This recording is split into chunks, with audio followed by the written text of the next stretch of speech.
Hello everybody, Tommyruin here, and as I explained in my last video, I'm back playing Ascension. I want to go over my experiences playing on the Bloodscalp seasonal server. Now for those that don't know, Season 2 has introduced wildcard mode to Ascension, so on this new realm you can choose to have all your abilities randomised as you level. Bloodscalp has a 7 times levelling rate with free-for-all PvP activated. I haven't done any raiding on there yet, but as I love doing Ascension Roulette, the series where I randomised my abilities as I levelled up in the beta, this was going to be right up my street. I wanted to go over my experience levelling up and go over some of the things that went down, the builds that I ended up getting, and some of the dumb abilities that I got. So let's begin.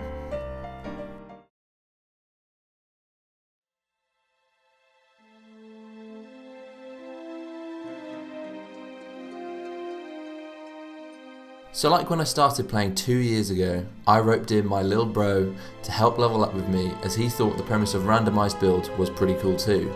It's always more fun doing stuff together, so it was nice to have a partner along for the ride. So we started on Bloodscalp. We decided to go Alliance as the last time I leveled up here was on Horde, on Underhall, and he already had a random Horde character that he was playing. I decided to be a dwarf and he was a gnome, so we started off in Coldridge Valley and then clicked on those dice of destiny, bound to the idea that we only had one chance, so it better be good. Between levels 1 to 10 we did as many quests as we could in Coldridge Valley using the abilities that we started with. So I started with Concussive Shot, Defensive Stance, Searing Totem and Frost Armour. A bit of a weird selection of abilities, but I realised I had a few slows in there, so it might come good when it came to doing some PvP. Later on down the line I did get Frostbolt. I think it was at level 10 actually that I got Frostbolt, so that really did help. But those were my starting abilities. And then my little bro, I can't actually remember what he got between 1 to 10. But his build started evolving over time. He didn't get anything that he really wanted when we started, and he ended up having to kind of play the support role in a way. So yeah, we got to level 10 and we started doing some quests around Ironforge, because on Ascension you are any class, you are every class. So we could do all the different class quests, which meant that with the 7 times XP rate, we could just go around Ironforge picking up these quests and doing them, because they weren't very far away, handing them in and getting quite a lot of experience. So we stayed in Dunmoreau. And it was around level 12, I think, or 16, I can't remember. I got Arcane Missiles, and this was the ability that really defined my spec for this first playthrough.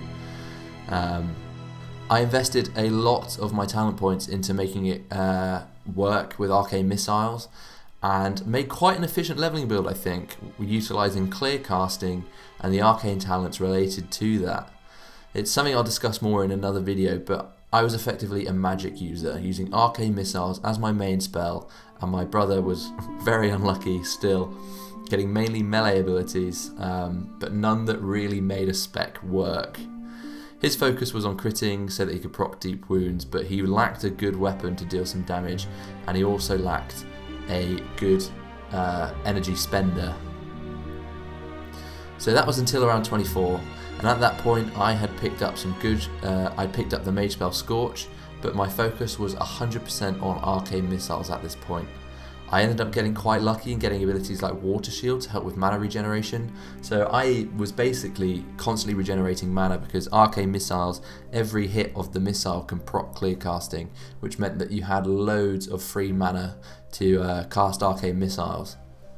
So this was when we were in Red Ridge Mountains, and we were coming up to leveling, and we joked that as I was the damage dealer and he was my squire, buffing and healing me as I took out the enemies. And we were discussing what he wanted before we leveled once, and said how good an energy spender would be, and he got so lucky. He basically... I have no mana. Oh, bam! Oh, I knew it. Sinister Strike! He basically called it. He got Sinister Strike. And the tables turned then, and after getting a great blue drop, I think it was an axe or a sword, a two-handed axe around the level 20 range, and Sinister Strike, he basically became the main damage dealer for our group. He was a force to be reckoned with. especially for a random character. Getting Sinister Strike is pretty good. A lot of people use that when they're leveling up. So the tables turned then, and we got to a level 30 doing all the elite quests with basically no problems. And then we moved on to Arathi, and that took us up to level 40. And then we headed to Searing Gorge, and it was during this leveling period that we also discovered the method that could be used to almost cheat the random system, allowing you to have the ability essence for talents.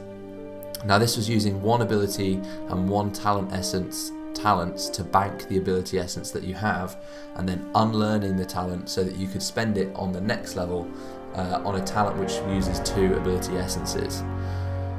So I used that to get abilities like Moonkin Form and Holy Shock because I wanted a heal that I could use on me and on my brother. So I chose Holy Shock. And this did go against the random nature of it, and I kind of regretting those abilities later because they didn't really help my build go forward. And during this time, I had picked up pretty shit abilities like Frost Resistance Totem, Seal of Righteousness, which really didn't help. Call of Spirits actually did help because I think I got another totem which I could use. So I had Call of Spirits to bring out my Frost Resistance Totem and my other totem. And I also got things like Intercept and Conjure Water. But yeah, none of these really contributed towards my build of using Arcane Missiles and Clear Casting for maximum efficiency.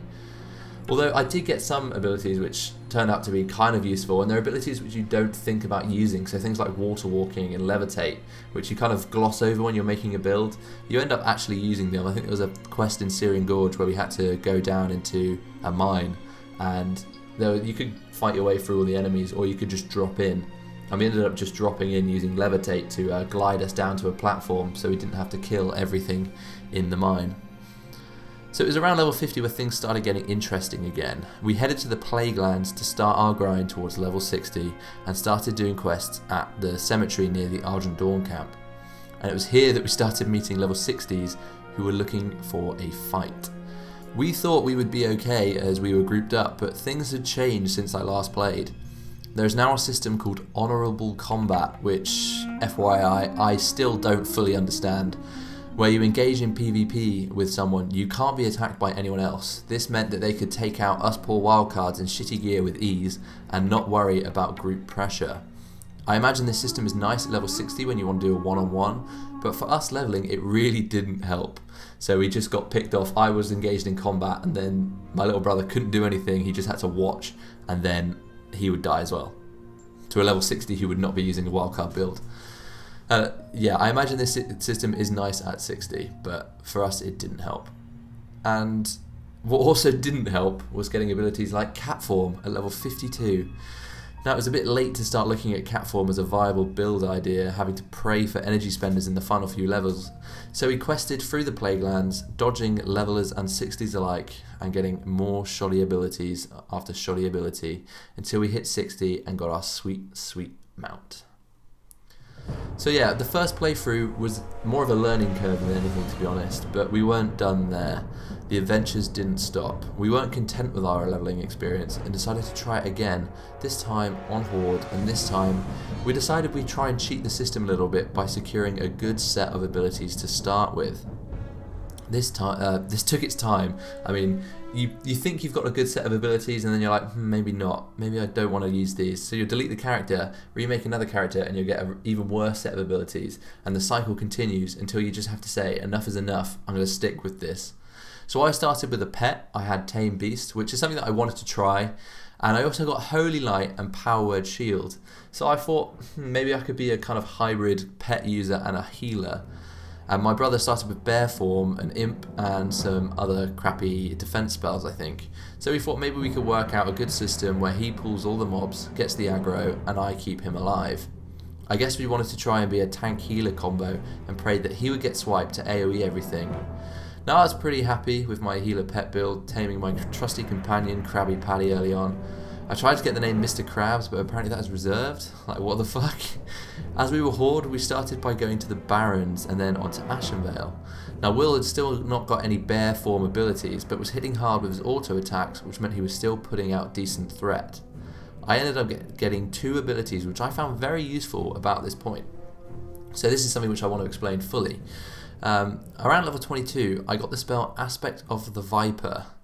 Now at the first I was skeptical. This ability reduces your damage and healing by 50% in order to regain 4% of your mana every few seconds.